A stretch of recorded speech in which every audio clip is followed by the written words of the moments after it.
aming Ama, aming Diyos. Salamat, Lord, sa inyong pong walang hanggang pag-ibig, pagpapala. Salamat, Lord, na umabot kami sa loob ng 29 na taon sa ilalim po ng inyong pag-iingat. Salamat, Lord. Gaya po ninyo, umidad po kayo ng 30 years old. Doon po nag-umpisa ang ministry ninyo. Kaya, Lord, salamat. Magpapatuloy ang gawain mo.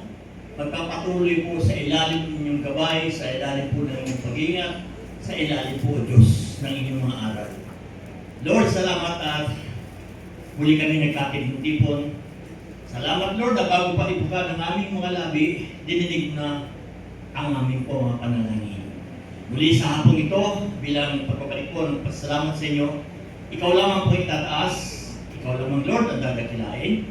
Kayo lamang po, O Diyos, ang bibigyan ng pinakamataas na pagluwalhati. Salamat, O Diyos, malaya po kayo mga kilos sa aming kalagitnaan, sa aming puso. Itago ang likod po ito sa likod po ng inyong kaninginan. Kayo po ang magsalita, O Diyos, ng isa ng aking mga labi, ang aking isipan upang buong buo na may hayag ang mga salita po ninyo na nais po ninyo sabihin sa amin sa hapon ito. Dahil kayo ang Diyos na nagtatagumpay, Lord. Salamat, patagumpay na ang gawain mo. Kasabay, Lord, nakukontrolin mo ang lahat mga bagay na hindi narapat sa gawain mo in the name of Jesus. Sa iyo, ang mga lahat na papuri, kung ang dalangin in Jesus' name we pray. Amen, amen. Praise the Lord. Talakpak sa Panginoon. Bago tayo mo ako, kamay mo katabi mo, sabihin mo, happy anniversary. Sabihin mo, 29 ka na? 29 ka nang ilalagaan? 29 ka nang pinagtsatsagaan? Okay, sige po, mapupo tayo. Okay. Praise the Lord. Kulang yung upuan. Ay, hindi pala. Kulang yung nakaupo sa upuan. So mga kapatid, bahagi po ng pasalamat sa Diyos. Una po sa lahat, of course, sa lahat po ng mga masisipag na mga manggagawa, patuloy po kayong pagpalain ng ating Panginoon. Pagpalain po ang inyong pisikal na katawan, lalo po kayong maging malusog. Anumang hanap buhay meron kayo, pagpalain po lahat sa pangalan ng ating Panginoon Jesus. Bago po ako magsimula sa mensahe ng ating Panginoon, magkwentahan muna tayo. Magkwentuhan muna tayo ng tungkol kay Lord. Salamat, JCFL family, sa lahat ng nag-share, prayer, materials, mga pananalapi. Sabihin ko na, naka-raise tayo na approximately, Esther, approximately 70K. Tama ba ako? Wala si Esther. Approximately 70K ang na-raise natin dito. Okay? Including yung venue, yung pagkain, ito, 15K plus 5K sa kuryente. Pastor, kinukwentahan mo na kami Hindi po. Yung pong expenses na yan, yung approximately 70K, including itong aircon, kaya kanina medyo naramdaman na nyo, medyo mainit na, marami na tayo, kasi may time kung kailan dapat buksan ng aircon. But buksan ng mga may additional yon. Pero kasi hindi na rin natin matiis, sige na, pagbuksan mo na, bahala na lang. So mga kapatid, yan ay galing sa inyo lahat. Tulong-tulong. Paano sa, pastor, kayong mabelyo, wala ba? Iba sa amin. Basta kayo lang gumastos. Hindi, ganito yan. Sa amin, ang naging papel namin ng aking mga anak, medyo kasi mabigat. Alam naman natin itong CGR natin, gifted siya pagdating sa instrument, pagdating sa pagtugtog, gifted na rin pati sa boses, pagtityagaan mo lang. Tumatagal kasi tayo, tulad niya, 29 years old na. Siyempre, mga instrumento natin, naluluma. Ano pala yan, habang tumatagal, kahit na nakasara, selyado, meron pong mangilan-ilan parang maliliit na langgam na nagigyo. Pero pasok po sa mga singit-singit na kung saan yung mga kontak-kontak ng mga electronics na yan, na yun na nagiging dahilan kung bakit naging palyado ang tunog niya. Sa lihit nitong tumutugtog, niya si Pastor Emmanuel, alam nila na meron talagang lifespan yung mga electronics na yan. So, kailangan bumili. Si JR, hindi siya yung magkakasya na bibili lang ng ganun. So, let's say, sabihin natin na including my Cheryl, approximately 120K. Ang yabang naman yun, kaya pala sabi mo, huwag mo na abelo. Mga kapatid, hindi po ito kwentahan. Ito ay kwentuhan ng tungkol sa ating Panginoong Hesus. Why? Itong gawain ito, matagal ko na pong gustong ipa-affiliate sa ibang gawain. Thinking na baka along the way, hindi ko makaya yung mga panggastos. Kasi hindi biro eh. Pero hindi ko magawa mga ipa-affiliate. Walang ministry o walang ibang born again Christian na gustong mag-affiliate sa amin. Alam ko eh, tumatagal, naunawaan ko at nararamdaman ko na hindi nyo kailangan magpa-umbrella sa anumang gawain. Ako mismo na inyong Diyos ang isang pa-umbrella sa inyo. Kaya, at dahil siya, ang Diyos na kumikilos at nasa ilalim tayo ng kanyang pangasiwa, I will never leave you nor forsake you. Ako ang magpuprovide. Okay? So hindi sa laki, hindi sa liit, kundi mula sa puso. Hindi po ang bawat isa, ito tayo ngayon ang resulta, nagkaisa, nagtulungan, nag-iibigan, nagdadalanginan. Ito resulta. Walang imposible pag ang Diyos ang kumilos. At ang sabi ng ating Diyos, kung ano tinanin mo, anihin mo. At salamat sa Diyos, bago naman po tayo kapagbigay, binigyan mo tayo ng ating Lord. Amen? So anong gusto nyo? Yung binibigyan kayo o yung kayo nagbibigay? Well, personally, pag ako tinanong, gusto ko yung ako nagbibigay. Bakit? Kasi meron ako eh. Amen? Eh kung ako yung binibigyan, okay din. Kung may ibibigay ka, pero yung pong batas ng ating Panginoon, it is better to give than to receive. Both sides pagpapalain naman po eh.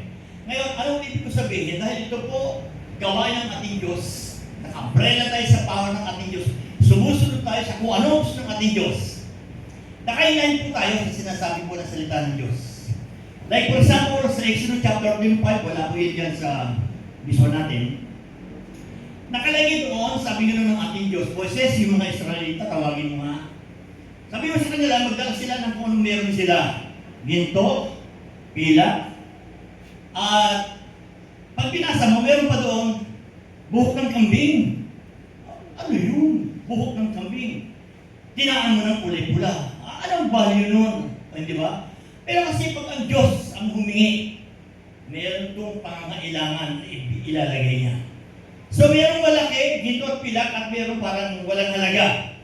Again, hindi tinitignan ng Diyos ang laki, hindi tinitignan ng Diyos ang liit, at tinitig niya yung pagsunod mo. Kasi sa pagsunod mo, doon lalong dadaloy ang pagpapala po ng ating Diyos. Kaya salamat sa Diyos, yung mga bagay na ginagawa natin, yung bagay na nangyayari sa atin, nakailain sa kung ano ang salita po ng ating Panginoon. Naging masunurin tayo, at ito ang resulta. At naniniwala tayo, hindi lamang po 29, marami pang taon ang darating sa ating buhay. Maaaring hindi na. Huwag naman, Pastor, kailangan maraming taon. Hindi na, kasi baka mamaya biglang dumating ang ating Panginoon. Amen? Okay. So, palagpakan natin ang ating Panginoon. Happy anniversary po. Okay. So, yan. Ano ba yung visual ko?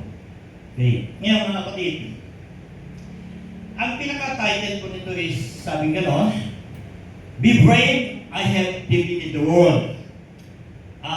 Magpakatatag ka, okay mag-alala, dinaig ko na ang anumang bagay sa sanlibutan. Okay. So ang ating pong opening verse, mag-uumpisa po sa John 16:33. May pakita na yung mga niyo ako, dahil ito, hindi naman po mahaba.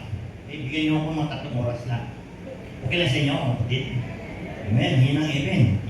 Sabi nga John 16:33, basahin po muna natin sa wikang English. Sabi nga I have told you this so that you will have peace by being united to me. The world will make you suffer, but be brave, I have defeated the world. Basahin natin sa wikang English, sa wikang Tagalog. Sabi niya, ang mga bagay nito ay sinasalita ko sa inyo upang kayo'y magkaroon sa akin ng kapayapaan. Sa sanlibutan, meron kayong kapighatian. Ngunit laksan ninyo ang loob, aking dinaig ang sanlibutan. Kapatid, palakpakan natin ang tema. Napakinggan po ng mensahe. At again, mga kapatid, hindi lamang po ito itinaon bilang isang anniversary. Lahat ng pagkakataon ginagamit po ng Diyos. Ang mahalaga sa Diyos, ang bawat isa, makapakinig po ng salita ng Diyos. Makapakinig po ng sasabihin ng ating Diyos. Kasi sa salita ng Diyos, magbibigay po ng liwanag ito sa ating araw-araw na pamumuhay. Amen. Amen? Okay. Dito po sa John 16:33, sa binasa po nating Tagalog, una po, meron tayong mapupuna. Tingnan natin, next slide ko, ano yung mapupuna natin. Sabi nga nun, kung nakikita nyo, okay, naka-highlight po ng kulay pula.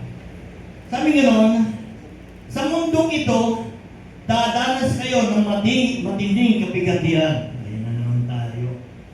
Pastor, kaya nga may punta rito, pag-asa na, makakakuha ka ng pagpapala sa Lord.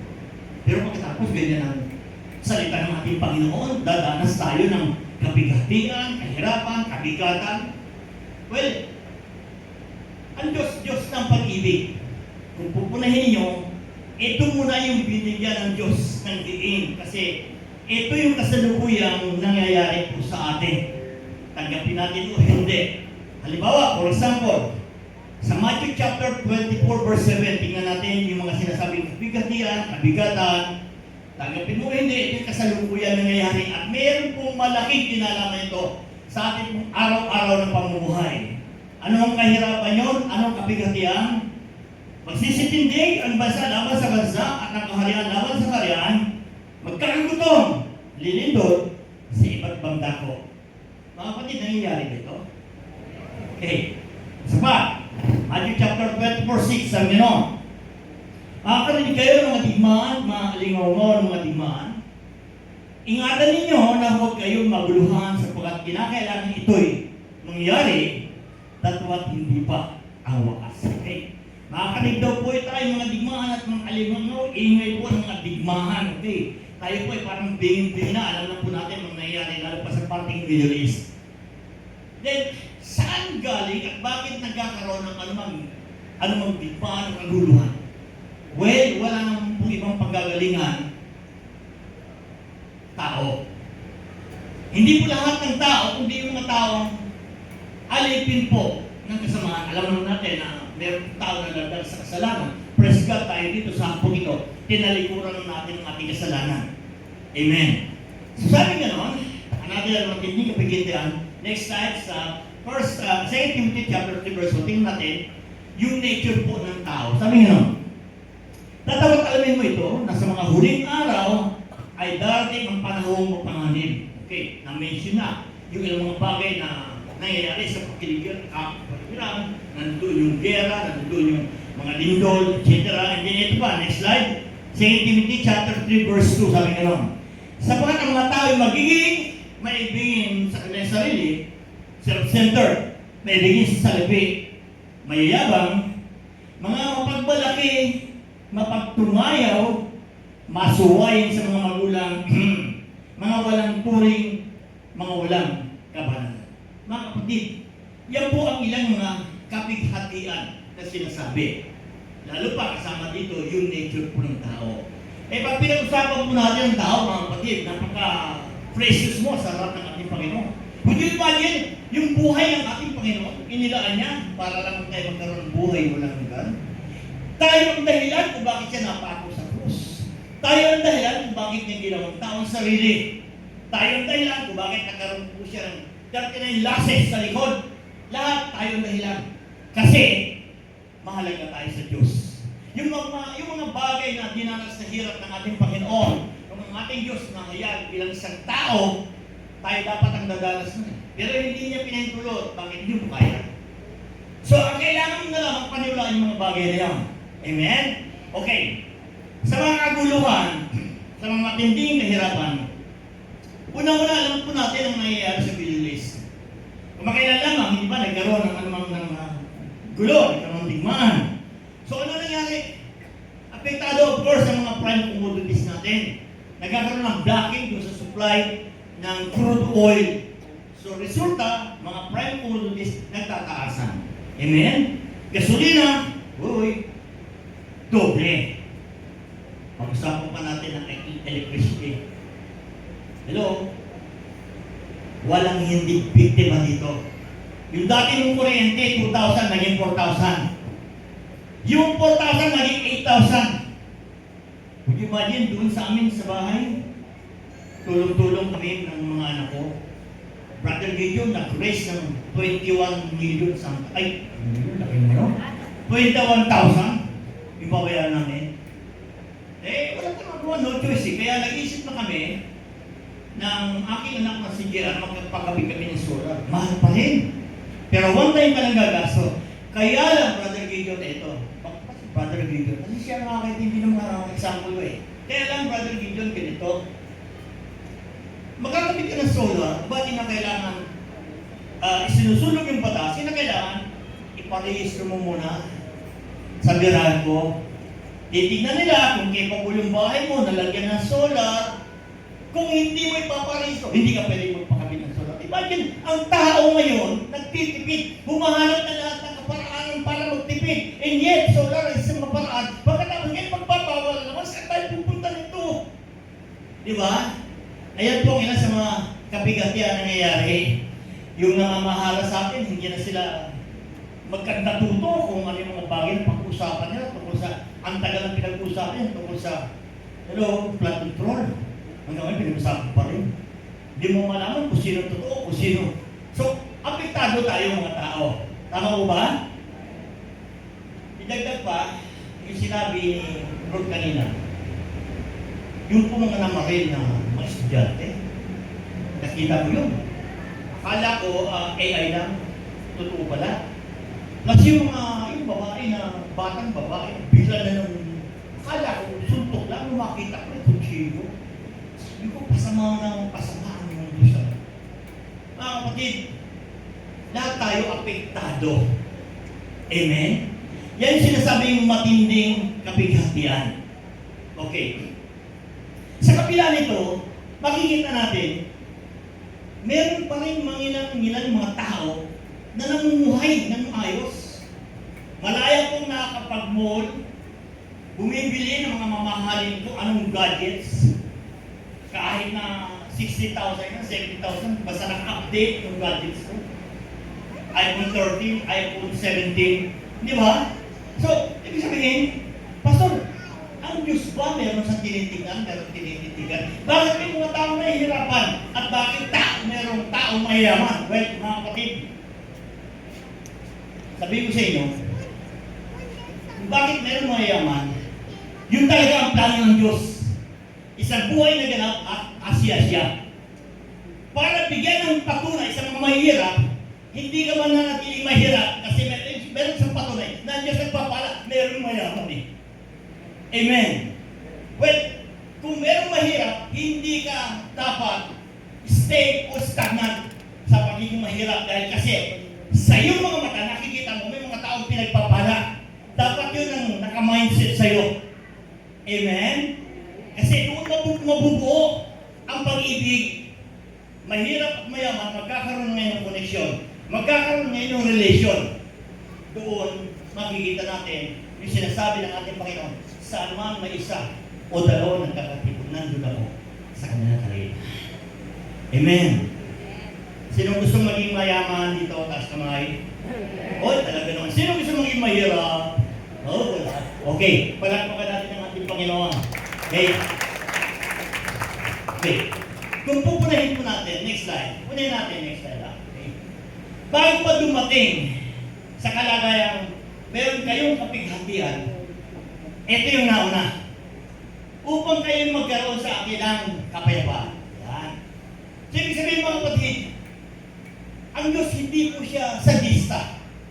Hindi nagbabawasan ng kanyang pag-ibig. Na bago pa magkaroon ng anumang kapigatian, ng anumang kahirapan, nauna ang kapayapaan ng ating Panginoon. Amen? Depende lang po kung paano ito unawain, kung paano isa sa buhay. May hirap, oo, hindi may iwasan yan. Pero mas higit ang biyaya ng ating Panginoon. Sa gitna ng kahirapan, payapa ka eh. Gets niyo ba yun? Yung bang klase ng buhay, di ba, Pastor Noel, na nahihirapan ka, oo. Pero hindi ka doon sa klase nadadaw ka. Sa kabila ng mahirap, payapang puso mo, payapang kalooban mo. Alam niyo ba, isa po sa pinaka-pangunahing naging sakit ng tao pagdating sa usaping puso, sakit sa puso, yung lagi kang stress. Kasi, bigat ka eh. Bigat na yung kalooban mo, hirap ka na, hirap pati isip mo. Pero iba yung mahihirapan ka sa physical mo kalagayan, doon sa kalooban mo may kapayapaan, nakakatulog ka na maayos. Mas mahaba ang buhay ng tao pagka gano'n. Amen po ba? Okay. So, nauna po ang kapayapaan. Okay, paano ba natin bibigyan ito din? Next slide, ang sabi ng Panginoon, John 14:27, ang kapayapaan ay iniwan ko sa inyo. Ang aking kapayapaan ay binibigay ko sa inyo. Hindi gaya na binibigay na sa libutan. Ang ibinibigay ko sa inyo. Huwag kayong maguluhan, huwag kayong magulumahanan. Ang inyong puso lipat matagaman. Nakikita ninyo? Kapayapaan binibigay ng ating Panginoon. Hindi kapayapaan sa libutan. Meaning, parang ganito lang yan eh. Okay? Bilang patotoo sa pagbibigay ng kaluwalhatian sa Diyos. Unahin mo na, ang mga taong babanggitin ko, hindi sila yung sikat. Ang sikat ang Diyos na gumawa ng pagpapala sa mga tao nito. Okay. Merong isang ina. No? Merong isang ina. 4 yung anak niya, puro lalaki. Naku, tatangkan mo anak niya. Tsaka puro guwapo. Kung mahina-hina ang pundasyon mo sa Diyos, hindi biro mag-alaga ka ng 4 na lalaki. Kadalasan konsumisyon ang nangyayari. Dinanas din ito ng isang ina. Pero yung ina, alam niyang mayroong Diyos na sa mga bagay na hindi niya kayang hawakan ng ating Diyos. So meaning, na-encounter niya ang mga bagay kung paano niya palakahin ang 4 niyang anak na kalalakihan. Na-encounter niya ang hirap, pero hindi po siya yung klase na natitina at tatatangay ng anumang kahirapan para magkaroon ng tama o maling desisyon. Hindi. Bakit? Kulang siya. Kasi, ang prinsipe ng kapayapaan ay nasa kanya. Sa kabila ng mga nakakaharap niyang problema, hindi siya yung klase na bumibigay agad-agad. Hindi siya nagsasalita agad ng anumang laban na makakasakit sa damdamin ng kanyang mga anak. No, hindi. Sa halip, ang lahat ng bagay, ipinaubaya niya sa Diyos. Meaning, kontrolado siya ng kapayapaan ng ating Panginoon. So, ano resulta nung siya'y kinontrol ng kapayapaan ng ating Panginoon? Ano yung resulta nung siya'y nagpailalim sa kapayapaan ng ating Panginoon? No. Siya na may sabi kanina. Ako yung anak niya. Isa na sa Amerika, ako na sa Singapore. O yun ang biyaya ng ating Panginoon eh. Yan yung ibig sabihin natin ng kapayapaan. Sa gitna ng mga hirap na kinakaharap mo, sa mga responsibility, sa bahay, sa asawa mo, sa mga anak, hindi mawawala yun. Pero dapat higit sa lahat, huwag mawala ang kapayapaan ng Diyos sa iyo. Sapagat yun ang magdadala sa iyo. Magbibigay ng katatagan sa iyong pananampalataya at magbibigay ng tamang direksyon kung paano makapag-deal sa iyong mga anak at para sa mga pinagkinabukasan. Amen? Yan po is mga halimbawa ng kapayapaan. Okay. Yan pa kayo mga kapatid? Okay. Isa pang kapatiran. Medyo malungkot. Dahil kasi siya ay may karamdaman. Pero nung siya ay makausap ko, sabi ko, of course, sister, bilang isang pastor, wala akong ibang inaangkin gaya ng Sikia na sinabi ng Diyos, mamamatay na lamang siya. Pero binigyan pa ng 15 taon ng ating Panginoon para mabuhay. Isa sa likod ng Diyos, papatay na lamang siya. Ngayon, ito namang isang kapatid. Nung kinausap ko siya, of course, siyempre, bilang pastor, bilang likod ng Diyos, bibigyan ko siya ng ililipat po yung kanyang spiritual na buhay. Bibigyan ko siya ng pag-asa. Kasi talaga medyo masyalan yung sakit niya. Nung kinausap ko siya, sabi niya, ano, pastor, okay na sa akin. Talagang hanggang dito lang buhay ko. Bakit? Kasi siya naman ang kukuha sa akin eh. Walang bukas siya eh. As para sa inyo, wala akong kasalanan ginawa sa Diyos. Kung meron man, hihingi pa akin ng tao yun. Kaya kung nasabi siya, pastor, kung kukunin niya ako, okay lang. Kasi, natupad na yung pangarap ko at sa aking mga anak. Ang lahat ng anak niya, professional. Ang lahat ng anak niya, ganun din. Ang ganda ng hinubukasan. Bakit? Dahil sa kabila na meron siyang dinaramdam, andun ang kapayapaan ng ating Panginoon. Ang kapayapaan ng ating Panginoon, hindi siya kalagayan, ginhawa ka lang, hindi siya doon sa kalagayan, meron kang dinaramdam, meron kang pinupuhat ang bigat. Ikaw ay nanatili sa ating Panginoon. Yun ang kapayapaan. Hindi yung klase ng kapayapaan sa sanlibutan na pag wala kang pera, pag gulo na ang utak mo, hindi mo na alam kung saan ka pumunta. Amen? Hindi na, amen, pastor, wala amen na. Alam mo ang tabi mo, parang ikaw yung pinapatamaan. Amen? So mga kapatid, yan po ibig sabihin ng ating Panginoon ng kapayapaan. Okay? Tingnan natin, sa kapayapaan, ano yung pangatlo? Sabi niya noon, okay, una-muna, ang aking kapayapaan, ibigay ko sa inyo. Pangalawa, magkakaroon kayo ng sasalibutan, meron kayong kapigatian. Ito pangapat, huwag kayong magluhan o huwag kayong magulimahan. Parang may kulang. Ang kapayapaan, hindi ko sa inyo. Ang kapayapaan, bigay sa inyo. Hindi kayo bigay sa salibutan. Ang bigay sa inyo. Nawala yung pagkukuhan. Di ba rin? Okay. Ito po yung pangatlo, tama na. Okay? Huwag magluhan ang inyong puso. Ito na. Hindi ba takot man? Bakit? Kasi, aslo na ang Panginoon ang sabi, kapayapaan, okay, pero kaguluhan. Kaguluhan, huwag takot. Bakit? Nakasama ng loob mo. Ibig sabihin, aslo na ang Diyos kasama mo. Aslo na ang Diyos nagtitiwala ka sa Diyos. Nakasama mo loob mo. Bakit? Walang ibang paggagalingan ng kalakasan pagdating sa mga problema, pagdating sa mga kabigatan, nabubuhatin pagdating sa nangangailangan problema ng anumang solusyon. Diyos lang ang pwede mong lapitan. Sa Kanya po manggagaling ang kalakasan. Amen? So, yan po yung ipinapakita po ng ating Panginoon sa maghapong ito. Sa hapong ito. Okay, lasanda po natin ang ating loob. Sabi niya, okay, ano pa nga sunod? Bakit? Tingnan natin. Isa sa mga bagay kung paano mo lalaksan, maging malakas ang kalooban mo. Next slide po natin. Sabi ka noon, okay, sa aklat po ng Kawikaan, Proverbs, chapter 3, verse 5. Yung yun? Yung pa lang tayo sa Proverbs, chapter 3, verse 5. Sabi niya noon, trust in the Lord.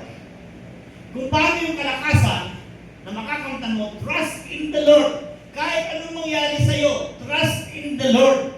Kahit anong samang pakiramdam mo, trust in the Lord. Kahit may mga namunukso sa'yo, trust in the Lord. Yung pong pinakasusi, yung pong pinakakalakasan na binibigay mo sa ating Panginoon. Yung pagtitiwala sa ating Panginoon. Kahit saan ka mapunta, kahit anong gawin mo, kahit saan ka sumuong, kahit anong kapatid ng trabaho kasi nakala mo parang underdog ka. No, as long na ikaw ay anak ng Diyos, as long na magtitiwala ka sa ating Panginoon, ang Panginoon maraming gagawa na lahat ng bagay para sa iyo. Tumiwala ka sa Panginoon ang buong puso mo at huwag kang manalig sa iyong sariling kaunawaan. Okay, isa pa. Philippians chapter 4:16. Ito mga mga pangako ng ating Diyos. Huwag kayong mabalisa sa anong bagay, sabi ng Lord. Huwag kayong mag-alala sa mga kainin ninyo. Kundi sa lahat ng mga bagay, sa pamamagitan ng panalangin at taning may pagpapasalamat, ipakilala ninyo ang inyong mga kahilingan sa Diyos. Yan ay isa mga bagay na pagtitiwala po sa ating Panginoon. Okay, ito kwento. Isa pang awa ng tahanan.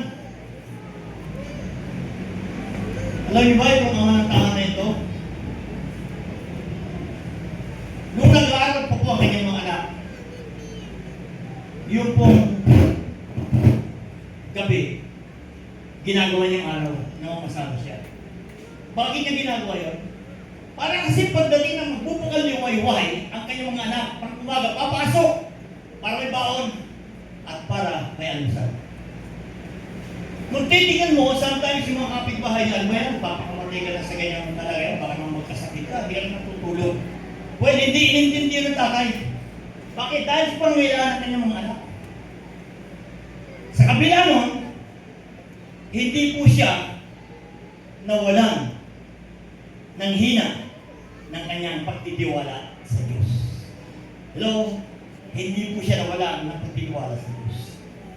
Sa kanyang pong pagpapagal, sa kanyang paghihirap, ano ang resulta? Meron po siyang anak, graduate po, na naging isang tourist guide sa Palawan. Graduate po yun. Then meron po siyang isang anak, teacher, nagtuturo po yan sa elementary school sa Ninoy. Meron po siyang isang teacher na nagtuturo doon sa arte ng naik.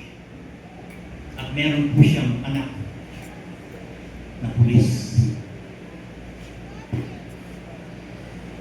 Paano nangyari yun?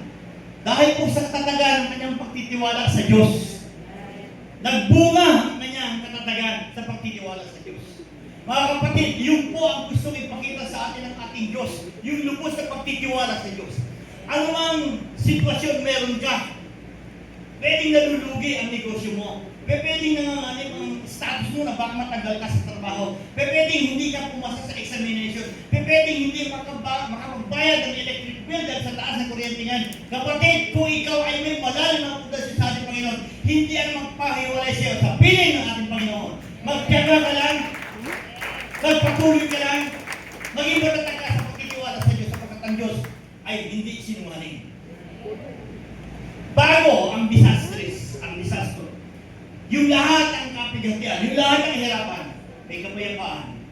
And then pagkatapos, may kapayapaan, dinay ko na sa libutan. Sino may sabi niyan? Ang Diyos.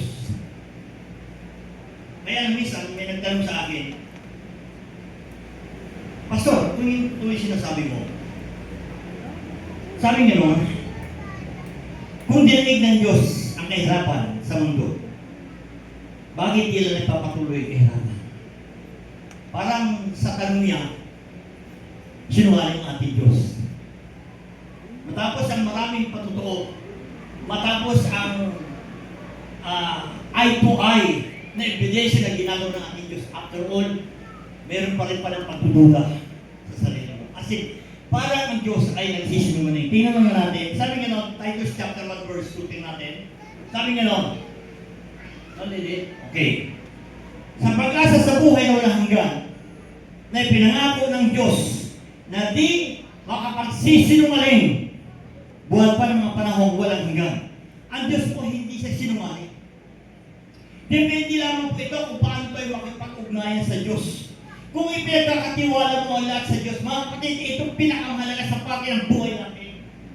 Hindi doon sa puntong hirap na hirap ka na, hindi doon sa puntong may taning ng buhay mo, hindi doon sa puntong magpapadialysis ka na, at tayo lalaki sa Diyos. No! Mentras manusugod, dapat ka sa Diyos ka. Dapat nagtitiwala ka sa Diyos. Mentras maulad ang buhay mo, mentras sagana ang buhay mo, dapat andun ka sa Panginoon. Kasi kung sagana, mayroong Diyos na mag-aalaga ng kasaganahan mo. Mayroong Diyos na magbibigay ng kaalaga ng pagpapahalaga sa katawan mo. Yun ang kailangan po natin. Sa tusi, nangyayari yan. Isigula kita, habang walang nangyayari sa atin. without knowing na kaya walang nangyayari sa'yo dahil sa biyaya ng Diyos. And yet, sometimes nakalimutan natin ang Diyos. Lalapit na lamang po tayo sa Diyos pagka kailangan natin, pag may taling ng buhay, pagka yung negosyo natin, portoy na. Amen?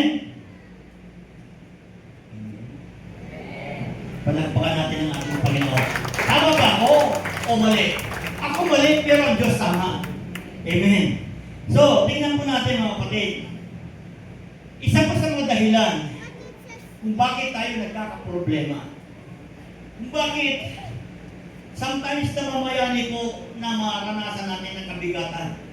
Sometimes bakit nangyayari sa atin yung kalubihan. Sometimes bakit nangyayari sa atin mga failure. Bakit? Tingnan ninyo. Tingnan natin, next slide. Balik tayo dun sa ano. Ito dito tayo magbibigyan ng diin. Yan. Ito. Inisa-isa natin. Sinasalita ko sa inyo ang mga bagay nito. Sinasalita niya sa akin ang mga bagay nito. Pangalawa, meron kayong kapayapaan sa akin.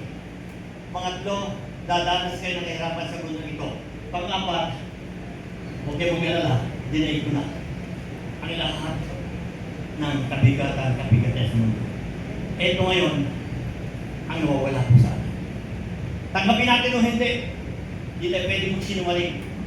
Alam ng Diyos kung nabibigyan ng pagpapahalaga na yung kanyang mga sinasalita, nabibigyan natin para sa buhay natin. Yung sinasalita ko sa inyo ang mga bagay nito. Ibig sabihin, mga kapatid, mula nang pinanganak ka, bago ka pa nilalang sa loob ng ng tiyan ng nanay mo, yung salita ng Diyos nasa iyo na. Hello? Ito yung problema, kaya tayo may failure. Kaya sometimes tayo tayong duda kung magtatagumpay ka ba o hindi. Sometimes nasisingin natin mga presidente, lalo pa sa mga nagbubuto na single. Sinasalita ko sa inyo mga bagay ito. Hello, yung ba salita ng Diyos? Priority sa buhay natin? Nakukuha ba natin kausapin ng ating Diyos na sinasabi niya sa kanyang mga salita? Manalangin kayo na walang pakit. Hello, yan. Once na nakalimutan po natin makipag-usap sa Diyos, diyan sumisingit si Satan. Yan ang pagkakataon ni Satan, sirain ang buhay mo. Yan ang pagkakataon ang gawain ka ng aksidente ni Satan dahil hindi ka tumatawag sa Panginoon. Hindi mo sinusunod kung ano mga sinasabi ng ating Panginoon. Yung kanya salita, yung Biblia na nakasulat. Yung kanya mga salita na sinulat sa Biblia. Ngayon wala ng Biblia ang nagdadala. Pati si Pastor hindi na nagdadala ng Biblia. Nasa cellphone na lahat. Wala ko ang reason ko kasi matanda na ako, 70 na ako eh. Ang cellphone, meron isang malaking kapakinabangan and at the same time, meron itong kasiraan. Alam niya kung ano mga bagay makasira sa'yo. Sa akin, ang pakinabang nito na isusum ko yung mga maliliit na letra. So, biyaya pa rin po ng Panginoon na babasa ko. Amen? Yan ang problema sa atin. Kumisan, nadidinig natin, yung pala ang problema kung yung salita ng Diyos, hindi ka nagbabasa. Oo, hindi ko mati ng Bible study. Oo, yan ang problema mo. Pero sad to say, ganun lang.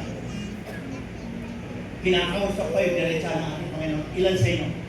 Iniisip talaga sa salita ng Diyos. Hindi nyo binibigyan ng anumang pagpapahalaga ang mga sinasabi ng ating Panginoon. Samantalang, ang lahat ng sinasabi ng ating Panginoon, ito po'y ilawan sa ating mga talampakan. Next slide din natin.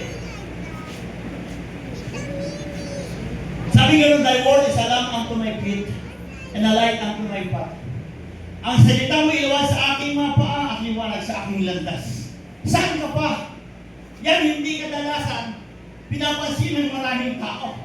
Nang salita ng Diyos, ilaw yan sa mga paa mo. Ibig sabihin nun, yung bawat kanta mo, yung bawat pasya mo, yung bawat kapalaran na hinaharap mo, pag ikaw ay nanginginig sa salita ng Diyos, isinasabuhay mo, binibigyan mo ng pansin sa salita ng Diyos, yan ang liwanag sa buhay mo, sa araw-araw ng buhay mo. Yan ang problema kung bakit tayo mag-failure. Kasi, iniiwan natin ang mga sinasabi ng ating Panginoon. Amen? Sa hapong ito, mga kapatid, kinakausap tayo ng ating Diyos. kung umatin ka sa hapong ito dahil naintindahan ka lang, praise God, magpuri ka. Special ka sa ating Panginoon. Ikaw ang target. Yes, ikaw ang target.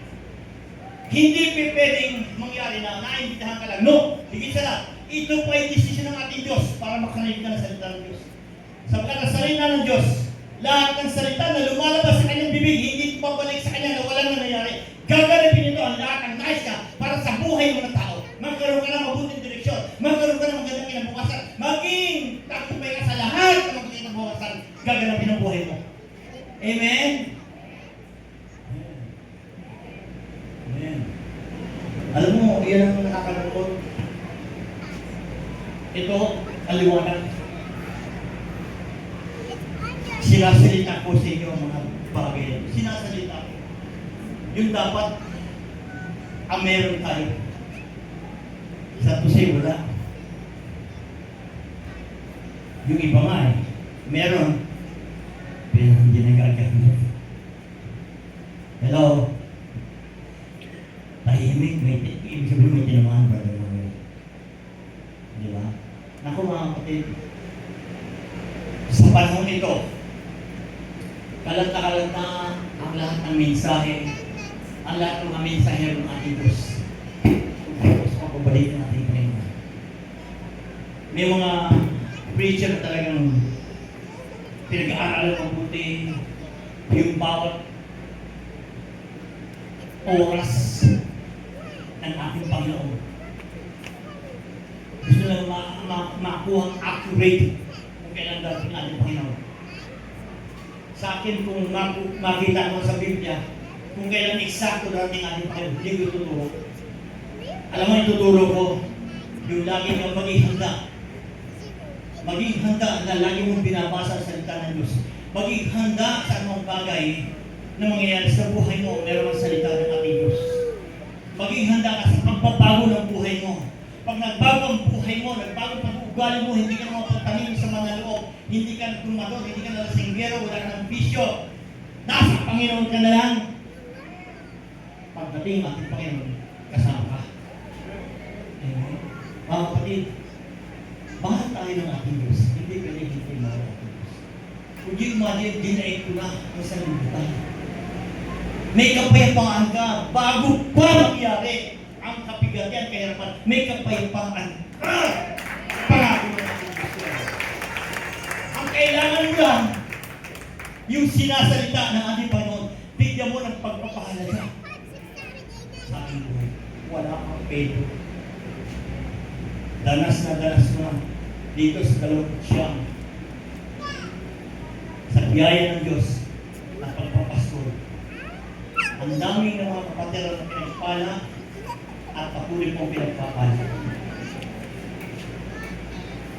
Ito ito, taga-tabi dito mo ito. Nung araw ito, ikaw brother Mel, malito pa. Wala pa si Scrambling, alam na ng buhay mo. Isa pa ako siya nagpapahit na siguro. Hindi nagtagal, medyo bibinata na, biglang dumating sa buhay mo sa Scrambling. Hindi na pwede naman.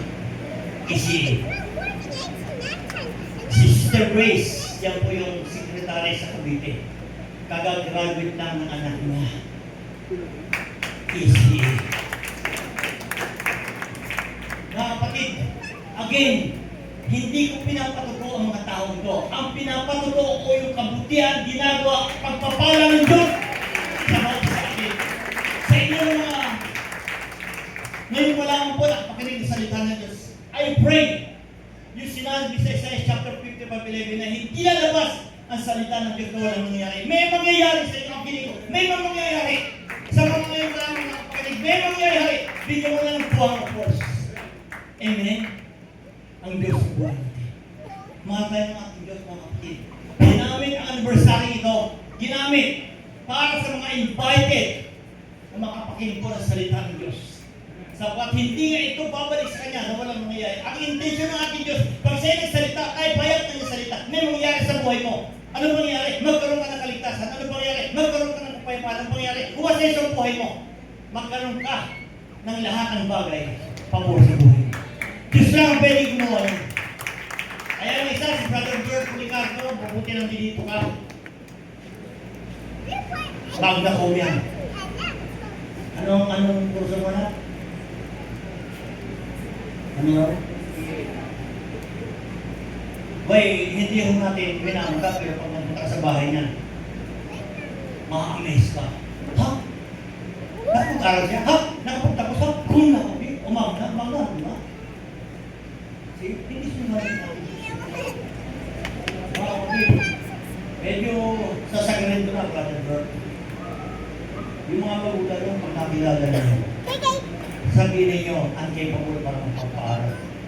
Uncapable? Oo, pero ang Diyos hindi. Yun sa malagog. Ganda ang trabaho nyo ngayon. Brother Bert, 6 digit ako. Yakong, no? Pinagmamalaki ko ang Diyos.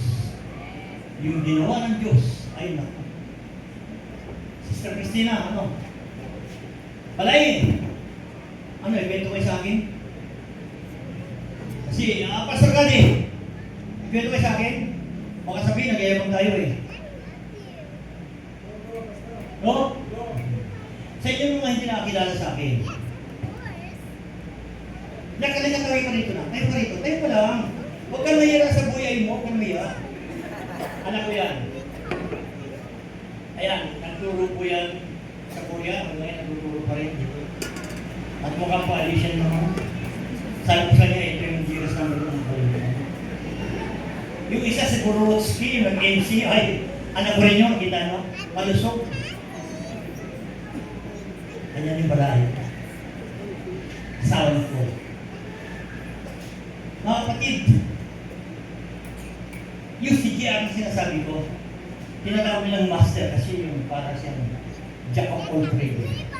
May hawak na electronics, electrical. Alam mo yun?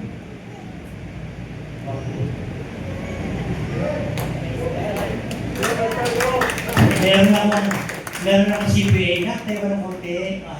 Pangalawa na yan, tayo pa lang. Pakita mong beauty mo. Yan ang aking CPA. Diba? Ang pinagmamalaki ko, Diyos na kumikilos sa buhay natin. Yan, ako anak ka sa Virginia. Hello, nak, may promise ka sa akin ha. Eh sabi ko, bago mag-anniversary, anniversary na wala pa eh. Alam ko, nanonood yun eh. Amen? Palagpagan natin ang ating Panginoon. Mga kapatid, bilang pagkatapos at pagpapasalamat ko sa ating Panginoon, tandaan ko namin sa mga invited, hindi po tayo pwedeng mamuhay na tayo lang. Kailangan kasama natin ang Diyos. Wala tayong magagawa ng bagay mabuti sa ating sarili kung tayo mahiwalay sa Diyos. Amen? Dahil po tayo ng ating Diyos. Tayo po magsasayo, pasalamat po sa ating Panginoon.